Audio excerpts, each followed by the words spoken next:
সারাদিন এই দুই হাত দিয়া কত রাজ্যের কাজকর্ম করি, কিন্তু সে হাতের পরিষ্কার পরিচ্ছন্নতার আসল ভাবনা ভাবি নাই।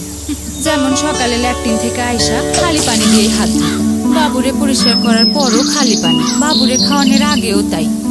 একদিন এক ধাক্কায় অভ্যাস পাল্টায় গেল। না বুবু, আপনি আমার তরকারিতে হাত দিবেন না। আপনার হাতে ময়লা, আমি খেয়াল করে দেখছি। আপনি সময় মতো সাবান দিয়া হাত ধর না, সাবান দিয়া হাত ধর না, সাবান দিয়া হাত ধর না। ভাবি, আমার বাবুর একটু ধরবেন। এই হাতে? আপনার হাত তো এখন সাবানে ধোয়া পরিষ্কার, ধরলেও ভাল লাগে। মোরা সাবান দিয়ে ভালো করে হাত ধোবো, সন্তান আমার পরিবারের যত্নে আনন্দে দিন আমরা সাবান দিয়ে হাত ধুই, আর আপনি